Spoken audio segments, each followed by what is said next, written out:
Well, Trang, thank you so much for coming on our podcast. I really appreciate it. Daniel, thank you so much for having me. I'm stoked to be here and to continue the conversation that we had from late last year when we did the summit. Absolutely. I really loved you as a guest speaker on the summit. So thank you so much for coming on the podcast. I think most of the people in this audience don't know who you are. Can you maybe give them a little context so they can better understand? Yeah, absolutely. Well, hello everyone who is listening. Thank you for tuning in. My name is Trang Nova, and I am a speaker and speaking coach focusing on helping entrepreneurs to harness the power of their voice so that you can speak with confident authority and be recognized as a visible leader in and out of your business. I'm sure we'll dig into my story in a moment, but I have lived multiple lifetimes and tried out different careers and experienced many adventures in my time that have led me to where I am today. But I am so happy and I am so in love with what I get to do now. Fantastic. So yeah, how did you get to become like a speaker? Is that something you always strive to be? Not at all. Not at all. And I'm sure you could probably resonate. Life is such a journey that takes you on unexpected twists and turns. For me, I'm Australian. If you can't already tell from my accent, I'm Australian and I was born here to Vietnamese immigrant parents, meaning that I grew up speaking Vietnamese, not English. So when I was at school, I was that kid sitting in the corner on my own, surrounded by other kids playing in what seems like an alien language. And there is no way I would have expected to be teaching people how to speak and to amplify their voice in English now. But yeah, growing up, because of the traditional Vietnamese upbringing and because my parents came from war and poverty, the career options presented to me were to become a doctor, a lawyer, or a disappointment. And because I was quite sporty, I met them in the middle and I graduated uni as a physiotherapist. So over there, you would call it physical therapist. And I worked as a physiotherapist for a few years until I went into this quarter life crisis. I was 24 years old. I'd been practicing for a few years. I was generally doing well. I was comfortable. I was, successful. But then I was looking down the barrel of working between these four walls, having patients come in, out every 20 minutes for another 4 decades. And I thought, I think there's something out there for me that I need to step into. There's more that I could become, more that I can do. So I decided that I wanted to work with people more comprehensively, not just as athletes, but as human beings. And that's when I started my very first business as a life and mindset coach. So this was years ago. This was back in 2018. I started this business as a life and mindset coach. And I started to get the most beautiful feedback from people working with them in this capacity. People would say to me, Trang, you've changed my life. Or Trang, working with you has been one of the best decisions I've ever made. If it weren't for you, there is no way that I would be here now. And I started to see how much I could touch these people, how much I could help them change the entire trajectory of their life. And I decided that this was it. This was my calling. So I left physiotherapy behind and I went all in on my business. And over the years, as I started to build the business and I started to travel, I've traveled a lot. People asked me, Trang, how did you do it? How did you build your business? And can you share with us your secrets and how it's done? So I actually then started to expand my coaching into business coaching because I saw it as one, it was something that I was good at. And two, business owners, you would understand this, Daniel. Business owners have so much capacity to spread their movement and their mission through their business. And I was like, you could have so much impact and touch communities of people in your world that I would never be able to touch otherwise. So I saw working with business owners as a way to expand my impact even more. So I went into business coaching, did that for a few years. And over these many chapters of my life, of the different work that I did, I started to see that there was a common thread. there was one greatest strength throughout all of these chapters, and that was my ability to move people through my voice. My ability to move them to take action, whether it's to run a marathon or to build their business, to double their business, or to speak in front of 1,000 people. Like, my energy and my voice had so much power that made me good at all these things that I did. So I decided to go all in on my superpower. And that's when I went into speaking coaching and speaking, helping people to amplify their voice, to lead powerful movements with their voice, to fulfill their potential with their voice. Because I really do believe that in business and in our life, we cannot escape speaking.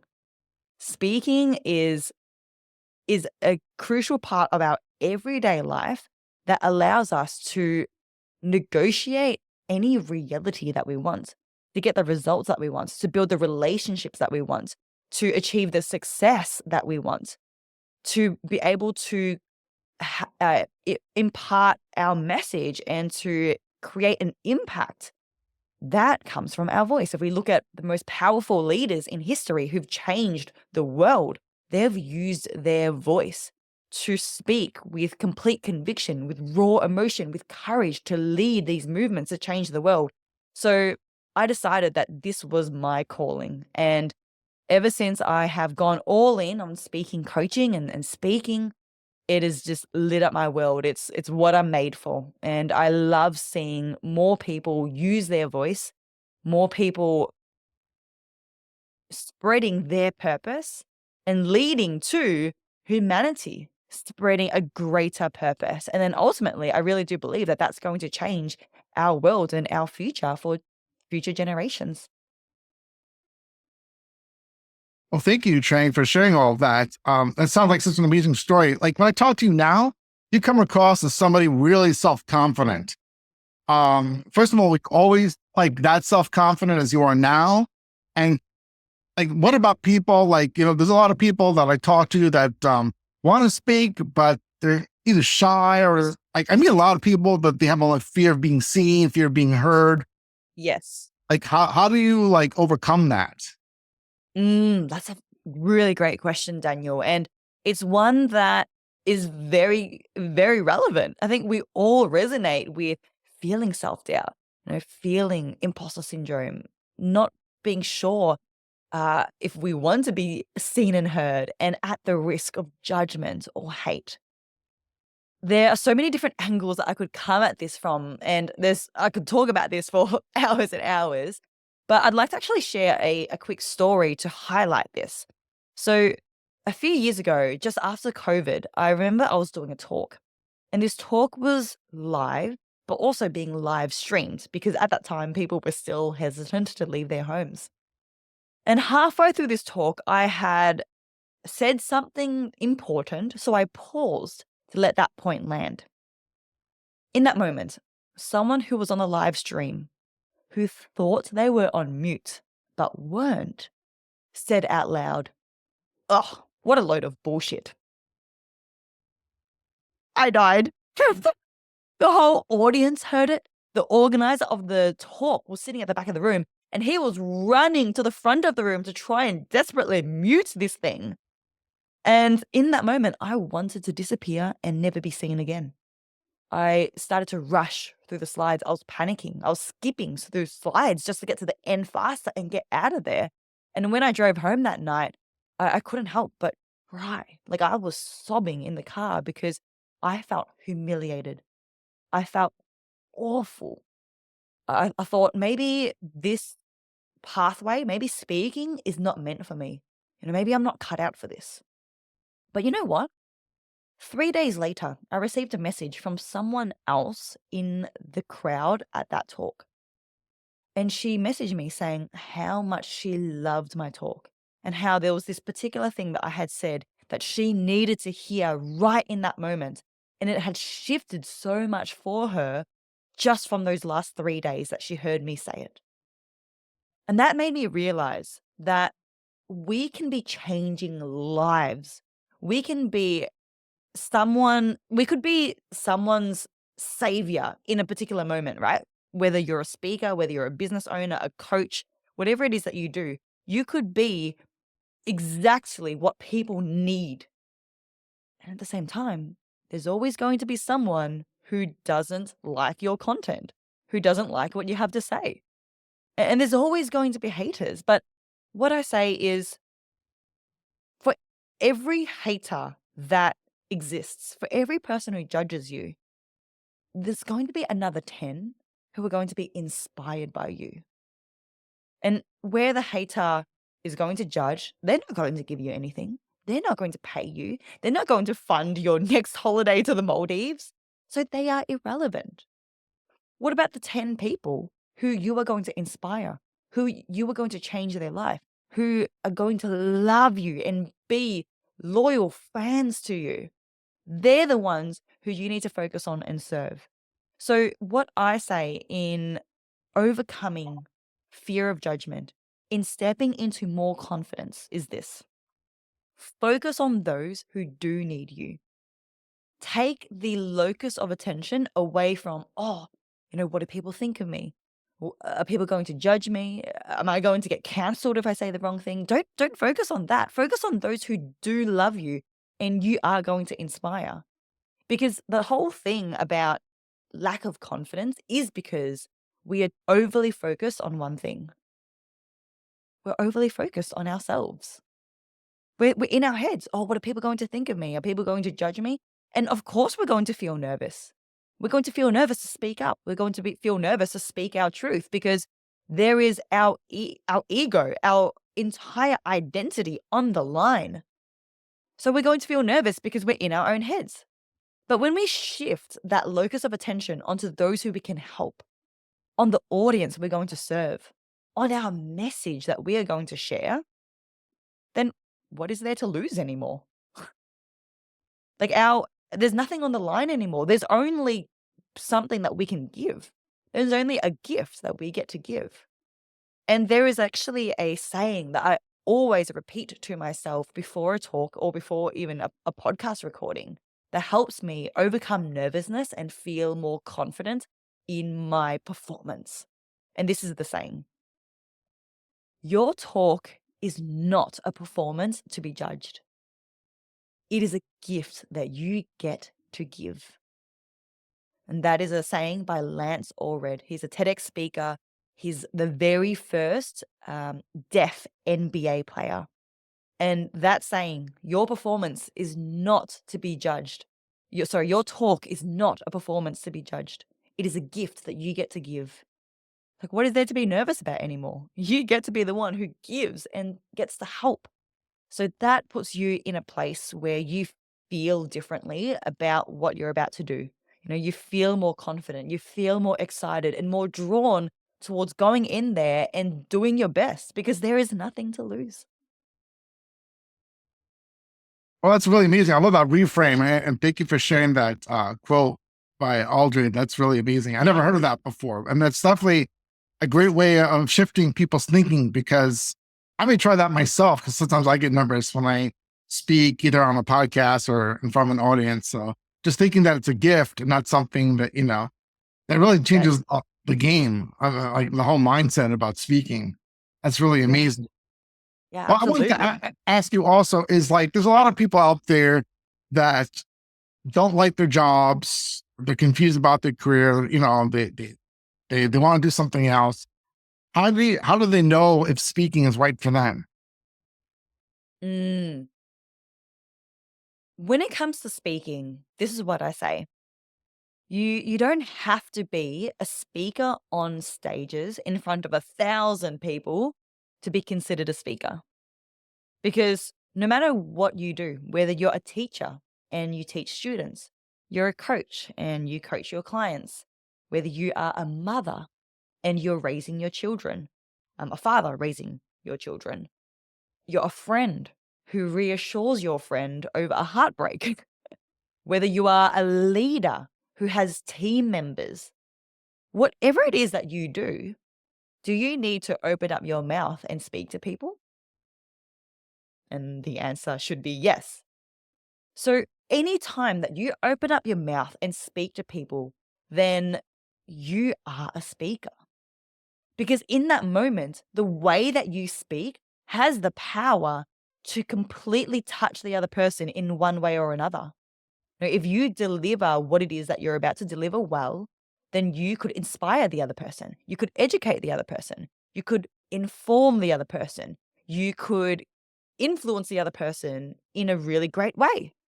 But if you open up your mouth and you're in your own head, you're thinking about yourself, or you're in a bad mood and you're not really talking clearly, or you don't have the skills to be able to speak and to deliver your message with clear articulation and with confidence, then your message and your influence will be stunted. And not only that, but your entire image will be impacted as well. So everyone needs to speak. And that's how I see it. You don't even need to be a speaker on stages to improve your skill of speaking.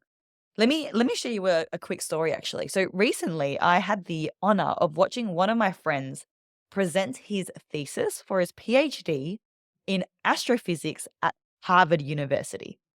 Very intelligent man.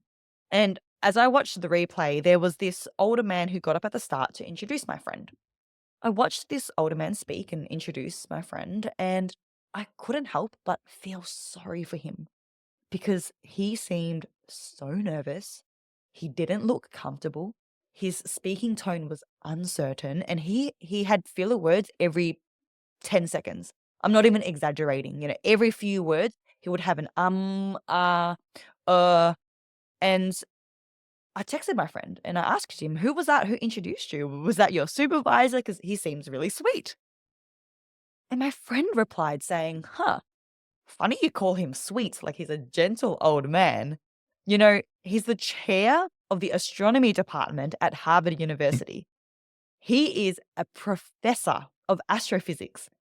He is one of the most famous cosmologists in the world and the smartest man that I know." And I laughed because I was like, "Don't blame me." I had a 2-minute impression of this man, and that's what I saw. So that's the point. You could be the most knowledgeable or brilliant person in your field. You could be the most passionate entrepreneur, the most visionary entrepreneur out there. But if you can't confidently and clearly communicate your ideas to others, then you will only ever be perceived at the level of your ability to communicate. How others will perceive you is going to be capped by your ability to communicate. So that's why I believe that speaking is such a core skill, especially if you are an entrepreneur, especially if you are in any field of work that you need to speak to people, even if it's not on a stage. And you can't escape it because sooner or later, you're going to need to use your voice and network to make relationships, to make a sale, to build on the relationships that you have, to influence team members, to negotiate, to um, discuss a project in a team, like whatever it is, you're going to need to use your voice. So that's what I say to people who maybe not don't want to be a speaker. You can't escape speaking. And even if it's in your relationships, like how many marriages break down due to one thing that is lacking? Communication. Speaking and communication is a core part of our life. So that's my stance. So like you mentioned before, like you did a lot of business coaching and now you do a lot of speaking. Do you only work with like business owners to improve their speaking, or do you work with all different types of people? Because like you mentioned, like speaking applies to everybody, not just, Mhm. entrepreneurs or business owners. Yeah. Well, I work with a lot of business owners, so solopreneurs, freelancers, coaches in my private coaching. And I don't limit my coaching to that. It's just who I attract because of my community and the years that I've spent doing business coaching. So I do work with a lot of entrepreneurs and solopreneurs, whether it's one on one or in my group program. But the other part of what I do is I do a lot of corporate workshops. So we were talking just before we started recording that I've been very, very busy this month, this year, actually, this month, extremely. And a lot of that is because of corporate gigs and corporate workshops. So whether it's an accounting firm, whether it's an engineer training institute, whether it's a non-for-profit, or like a co-working office, I am teaching everyone in that organization from leadership positions all the way to team members and new grads how to amplify their voice and speak with more confidence. So I do work with everyone. I don't limit it, but generally who gets most attracted to work with me privately are more entrepreneurs and business owners. It's really interesting. So, like you've mentioned, you evolved a lot, like over the years. If you had to give like your advice to like your 20-year-old self, what would that be? Ooh, I love this question. Advice that I would give my 20-year-old self. Like what I would say to her might be not what people expect. Because the first thing that comes to my mind is I would say, hey, Trang, you're 20 years old and you've got all of these passions and dreams and goals that you want to achieve. But just remember that you have already made it. Because at 20, I was doing things that my 18-year-old self dreamt of. I was in a beautiful, loving relationship, not in it anymore, but it was loving and beautiful at the time. I was at uni studying physiotherapy, which was my dream, and I worked very hard for that. I was starting my business at the time. So I had all these things that I was pursuing, but I had already made it because I'd achieved the things that my 18-year-old self dreamt of. And every step along the way, there are always more things that I want to achieve. It's just part of my personality. And I think you would get it. You're probably the same, Daniel. But simultaneously, I have already made it. I've already achieved the things that I used to. I'm already living the life that I used to dream of. I am already in a position that most people in this world would do anything to have. The fact that I have my health, the fact that I've woken up alive, that I still have a future ahead of me. There are millions of people out there who would do anything for one day in my life. So I would remind myself that success is actually realizing that even though there are always more goals, realizing that you've already made it and you can be content and so happy in your life as it is today while pursuing more. Because I had this realization the other month. I was sitting on the beach in Bali. I was living there at the time. It was sunset time. The sun was coming down. The sky was turning pink. And I was sitting over the horizon, looking at how incredible my life is right now. And yes, there are more things I want to achieve. I want to build my business more. I want to make more money. I want to have all these milestones, right? But in another 15 years, even when I've achieved all of those things, there are things that I have now that I will not have then. In 15 years, I will do anything to have the youth that I have now, to have maybe the health that I have now, maybe the freedom that I have now. I'm unattached, I'm single, I don't have children. Maybe I will do anything to have the freedom that I have now. So I have made it. And I think that realization, going through life with that state of mind, is the definition of success because we can finally be at peace and be happy every day. That's so amazing that you say that because like so many people I talk to complain a lot. I ask people how they're doing, and including myself, I'm probably like the biggest complainer that I Yeah. people always say like, I should be doing this, I could be doing this, or my relationships could be better, I could be making more money, or things are getting too Yeah. expensive, or they don't like what's going on in politics or the weather or whatever.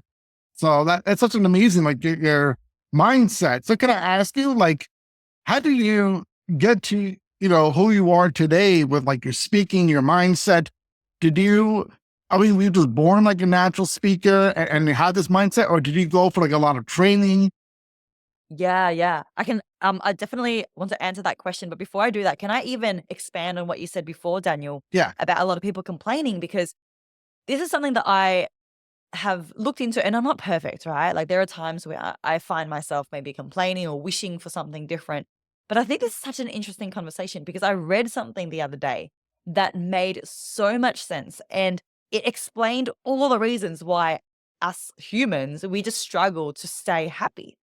And I can't even remember where I read this from. So I apologize because I won't be able to give the reference.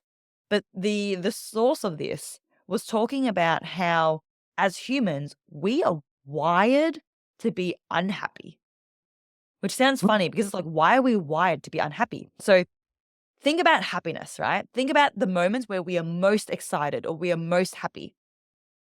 It's often because we have achieved something or we've gained something that we have wanted for a long time. And the longer time that we've wanted something and we finally get it, the happier we are. So maybe it's a car that we've wanted, a house that we've wanted, a career that we've wanted, a business milestone, like whatever it is, or even like a sporting milestone. We've finally got abs or we finally hit, 100-kilo squat or something. Like we've achieved something that we have wanted for a while. And that makes us very, very happy in that moment. So by default, in order for us to be happy, we actually need to be unhappy first. We need to not have the thing in order to get the thing and be happy. So we need to go through cycles of not being happy, not being satisfied, to then be extremely excited and delighted when we get the thing. And I was like, oh my God, this so makes sense because how many of us, we achieve milestones and then we're like, okay, cool. I'm not going to be satisfied with just staying like this. What's next? What's the next thing I'm going to pursue? What's the next thing I'm going to have? We do this to ourselves because that's how we are wired. Like we need to go through cycles of being unhappy and happy. So that when I read that, it blew my mind because I was like, this makes sense. And also, we need to then acknowledge that the state of dissatisfaction, the state of wanting more is part of the equation of happiness. If we are feeling dissatisfied because we want more, we're on the right track. We're on the right track to happiness because it's part of the journey and it makes that moment where we obtain what we want even more satisfying. And like, look, this is not easy to achieve, right? When we're feeling dissatisfied and when we want more, then it's sometimes hard to get out of our head and to see it from a different perspective. But like, I've got certain goals right now. Like, I want to move and I want to have my dream high rise apartment right in the city of Melbourne. And I don't have that yet. And I'm finding peace within that because I'm like, okay, when I do get it and I'm getting closer to it, then I'm going to be so thrilled. I'm going to be so happy because I haven't had it yet. But if we could all click our fingers and have everything in this world at any moment in time that we want, we're going to become unhappy because life is going to get boring, I think, at least. Some people might argue otherwise, but I think life would get boring because there's nothing else to pursue. Like, there's nothing else to get excited by. You have everything that you want. So I thought I'd share that because when I read that, my mind was blown. And I don't know if there's anything that you want to add to that, Daniel. I can move on to the next question now if you'd like. Yeah, you can move on to the next question. Yeah, sure. So to answer the question that you had asked before, Daniel, have I always been a natural speaker? Short answer, no. No way. A lot of people, they look at me now and they're like, oh, Trang, you're such a natural. You're so confident. You're so extroverted. And I say, it looks like that, but it's not been the case. Like I said before, I grew up speaking Vietnamese, not English. So in school, I was the kid who didn't have any friends, who was bullied because I couldn't speak English. And when I started speaking, I had an accent. I didn't know how to speak very well. And as I grew up, I started to pick up English, so that wasn't really a problem anymore. But I was still quite introverted. I still am now. I'm just an introvert who talks for a living, and I need a lot of time to recover at night. But I remember in high school, when the bell rang for lunch, I would rush from the classroom to my locker before anyone else has even reached their lockers. I could grab my lunch. I could disappear and eat and study by myself at lunchtime instead of having to sit and talk with people.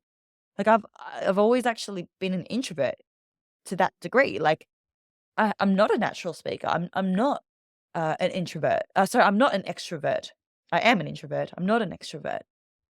Even when I first started my business, I look back at the videos of me speaking and I cringe because I had no idea what I was doing. My speaking, it wasn't smooth. It was awful. So I look back at those videos and I'm like, okay, kudos to you, Trang. You gave it a shot and you put yourself out there, but I wasn't good at speaking. And yet now I am a speaking coach. I'm a TEDx speaker. Well, here's my secret. I've simply spent more hours towards my speaking than most people would reasonably expect. And I am talking hundreds of hours practicing my speaking in front of a mirror. I'm talking investing time, energy, and finances into speaking coaching. So, yes, I've done coaching. I've attended courses. I've gotten one-on-one coaching on not just speaking, but how to structure a talk, how to write great content, how to be funny. I've done stand-up comedy. So I've invested time and energy into this skill. And that's what it is. Speaking is a skill. And just like any skill, whether it's riding a bike or playing the piano, you don't have to be born good at it to get good at it. Anyone can learn, practice, and master a skill to get good at it, even if they're not born naturally good at it.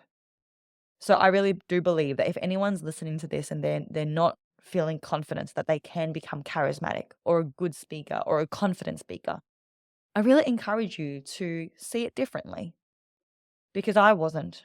And even a lot of other speaking coaches out there, they weren't. They were introverted, they were awkward, they were shy. But through developing a different mindset and through developing the skill, you can absolutely transform your vocal presence. So what advice can you give to people who may be watching this that are like introverted or shy, and they may be like, oh, I can never be as good as Trang. I mean, what advice can you give them about how can they start the process of like breaking out of the shell? Like, is there kind of like first steps? Should like Mm. they join Toastmasters right away, or should they start watching YouTube or TikTok videos, or is there a particular book you recommend? Yeah, yeah. Well, of course, get some coaching, maybe look at my group program. Of course, like I would recommend that. But you know what? First, what I would say is this. I want you to just start by recording yourself. So before you even read any books or watch any YouTube videos, I want you to look at yourself versus turning your attention externally. Record yourself with your phone speaking for 2 minutes. And you can speak on anything. Maybe you introduce yourself, maybe you share a story, maybe you talk about how your day was. Record yourself speaking for 2 minutes and then watch it over. And there are a few things that come out of this. One, you get to start to see yourself through an external lens. People hate the sound of their voice. They hate how they look in video. Why? Because they are not used to it. How your voice sounds when you are speaking and you are hearing it as you speak is different to when you listen back to it. That's why people hate the sound of their voice in a podcast or in a video. Because when you are speaking and you are hearing it, then you're hearing the sound waves, like the sound vibrations, through your ears, but also through the vibrations of your own skull and your own facial muscles. But when you are listening to your voice over a recording, you hear it in a slightly different way. You're only hearing it through your ears, not through the vibration of your skull. So it sounds different, and that's why people hate the sound of their voice.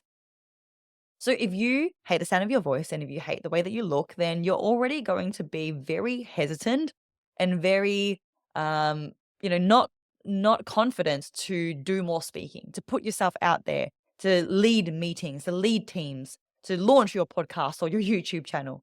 So firstly, that's going to help with that aversion.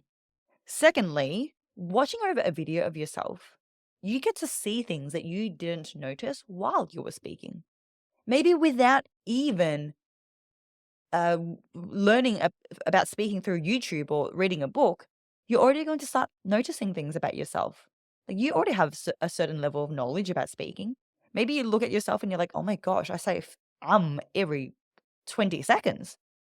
Or maybe you look at yourself and you're like, oh, why are my hands being so awkward? And why am I just, keeping them in my pockets? Or why am I just fiddling with my fingers? You'll see these things, right? That you didn't see Yeah. before.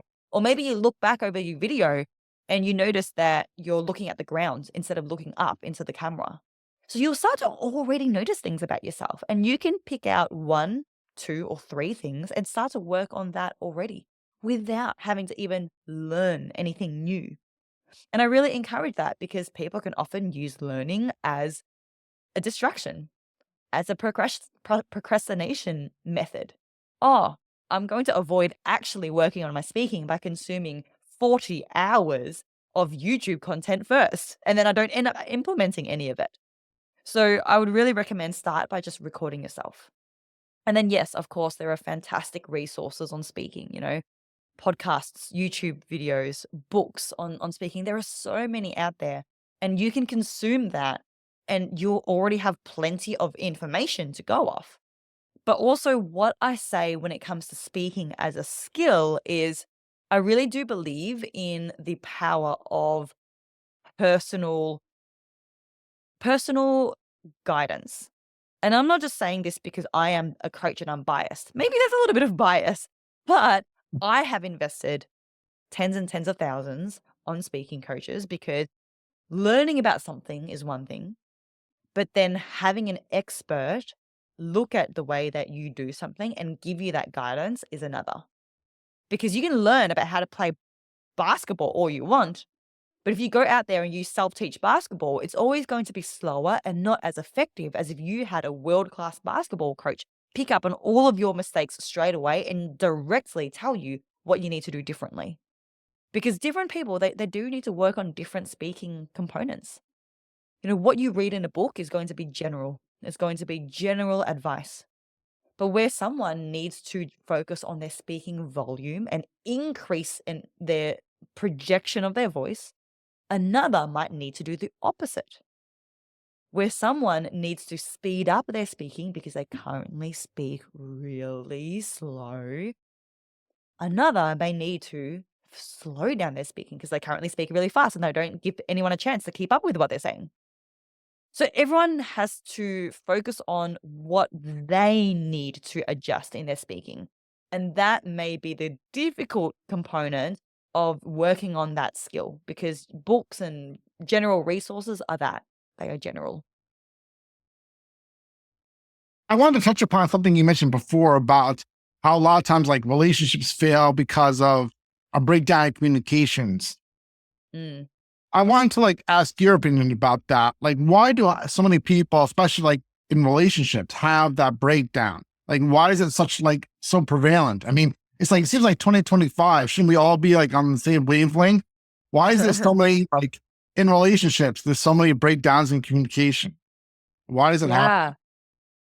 Okay, well, firstly, I do want to put a disclaimer that I'm not a relationship expert. There are really great resources out there. I think some of the best work that I've read is by the Gottmans. So they're a couple, they're psychologists and they specialize in the field of relationship communication and relationships full stop. So the Gottmans, check them out if this is relevant for you. For me, I can speak from communication skills standpoint and maybe from personal experience. So I I'll put it out there that I was in a 10-year relationship and we separated at the end of that. And in hindsight, firstly, like it wasn't a failed relationship. I don't see it like that. We had a beautiful decade of life together and we went in different directions. But in hindsight, what I can see is this, and this is what the Gottmans say as well. Relationships don't break down because of one thing. It's not one thing that someone did or one thing that someone said that will break down an entire relationship. That one thing that appears to break down the relationship is actually the accumulation of many smaller things that have built up. And then that final thing becomes the straw that breaks the camel's back. But prior to that, there were many months or years of slight miscommunication, of slight neglect that have led to the final straw that breaks the camel's back. There's this concept called the 1 in 60 rule, and it's used in aviation because when pilots are flying a plane, they need to navigate with immense accuracy. If they are flying and their navigation is off just by 1 degree, just by 1 degree, then after 60 kilometers of flying or 60 miles of flying, then they are going to end up 1 mile off from their original destination. So even if you're 1 degree off in your navigation, then after 60 miles, you're going to be 1 mile away from your original destination. So what that says is we cannot neglect the micro. Every little communication or miscommunication, every bit of neglect, every bit of interaction between a couple counts. Because even if you're 1 degree off, over time, over 6 years, over 16 years, you're going to be in completely different places. And then you're wondering why your relationship has no love or intimacy or closeness.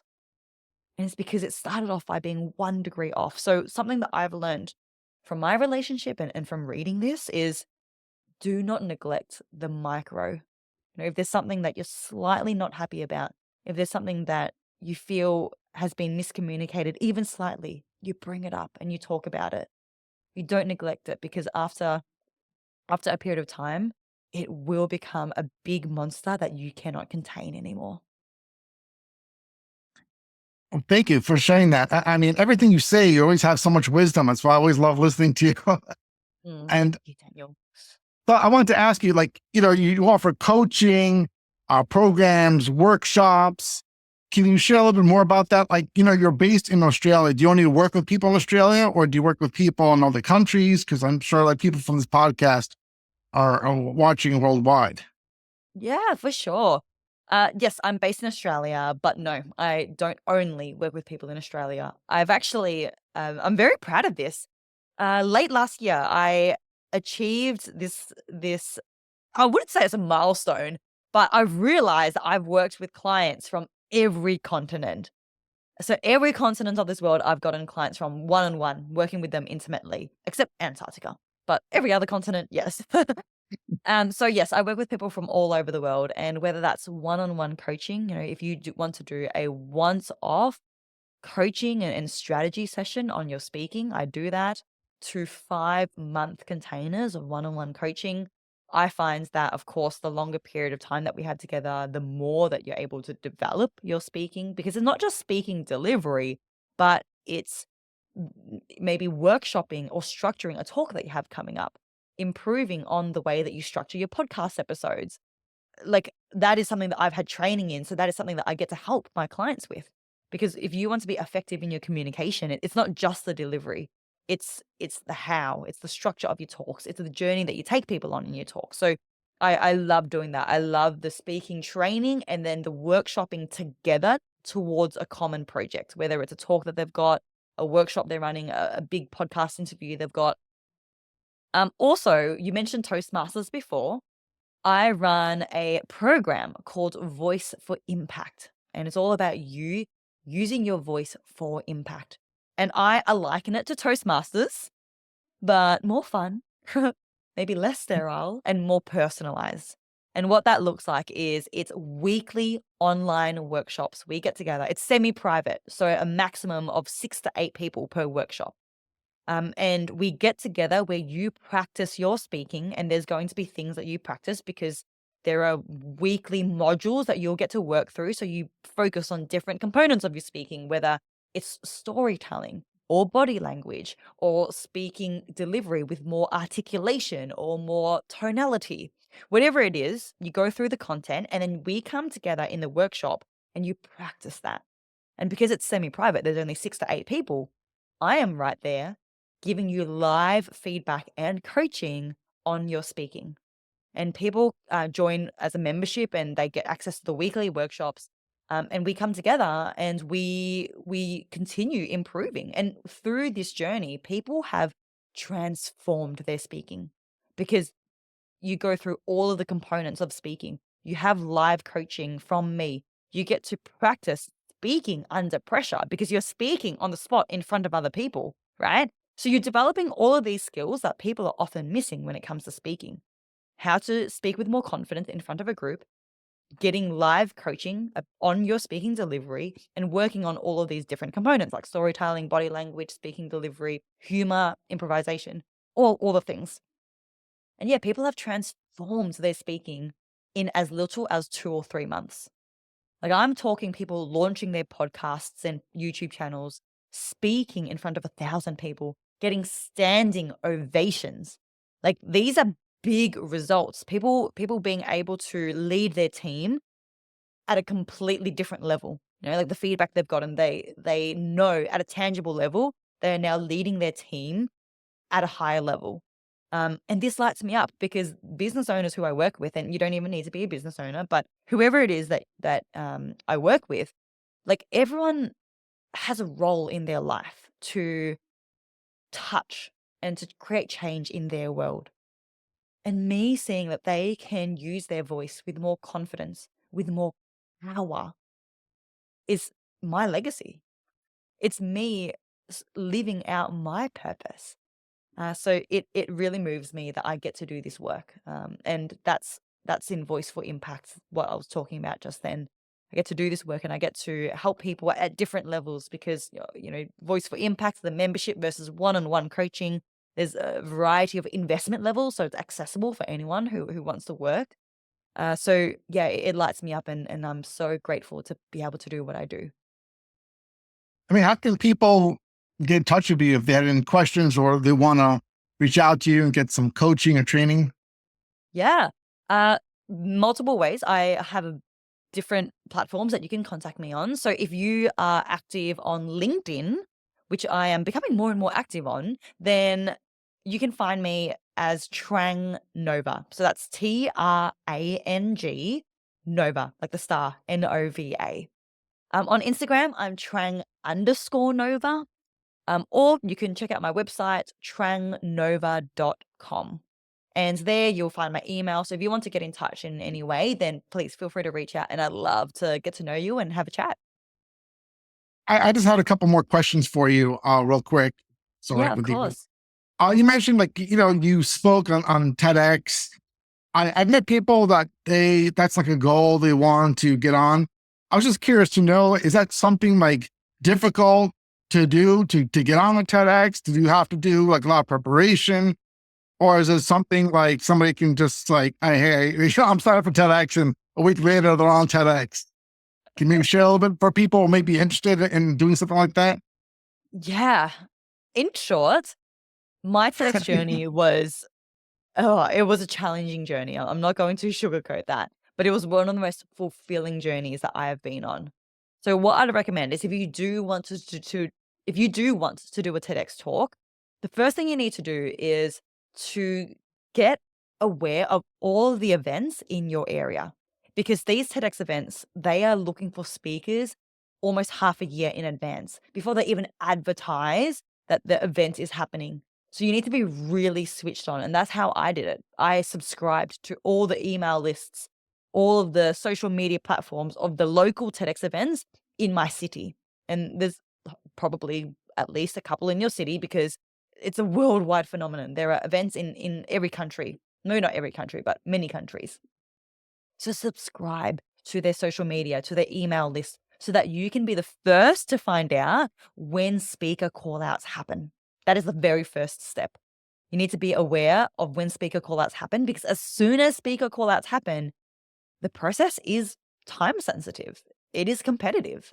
So you want to be aware so that you can work on your application. You can get to know what the theme of the event is. Every event has a theme.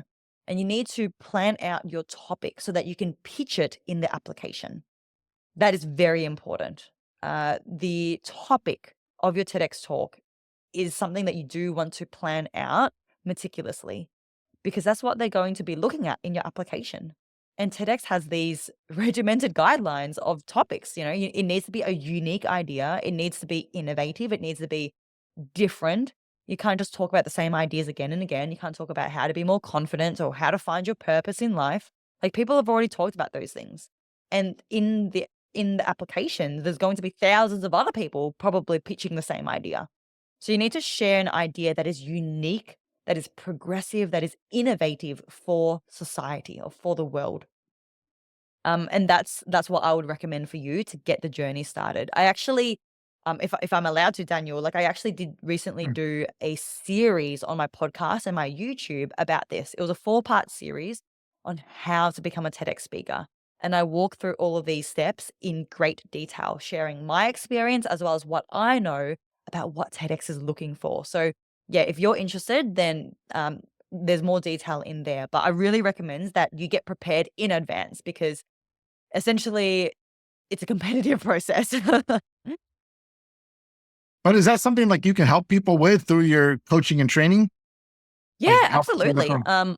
Yeah, like, I went through the process myself, and I'm not like, I do want to say that I'm not a TEDx like a employee, so I'm not uh like, I'm not in that realm, but based on my experience, yes, I can share what worked, what doesn't work, what I know that they are looking for, what they don't accept, what they accept, the writing process of the talk, because that was the hardest part for me. Going back and forth over, I think, 6 weeks of so many editions, so many iterations of my talk, getting my talk rejected time and time again, because there are regimented guidelines of what is accepted. I thought that I was not going to make it. I thought I wouldn't be able to pull together a talk in time for the deadline. But finally, I did. And I am very, very happy with how it evolved, and my performance and my delivery on the day. I really do believe it is one of the best performances that I've ever given. And yeah, I love this whole journey, because it was such a long time dream of mine to become a TEDx speaker. And I know that those who do want to achieve that, it's really close to their heart as well. So yes, the answer is I can't help with that. Oh, that's really amazing. I know we have like a few more minutes left in the podcast. Was there anything else you'd like to share with our audience or about yourself? Hmm. Let me finish off by saying that, remember, speaking is a skill, and you don't have to be born a natural or extroverted or confident speaker to get good at it. Anyone can learn, practice, and master that skill. Well, Trang, thank you so much. I mean, your story is so inspiring and just really matches the whole theme about the podcast of inspire and impact. You do both. And Mm. I'm sure a lot of people on the audience can be touched upon like this interview here. So thank you so much for coming on. I say this sincerely, like you're really an amazing person with everything you've been through and your story, and so incredible. And your life, like you always have so much wisdom, like everything you say. So thank you for sharing everything. And I'll definitely like, stay connected and everything.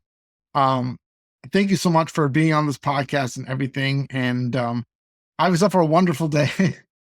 Yeah. Thank you, Daniel. I've enjoyed this chat immensely. So thank you for having me on the show once again.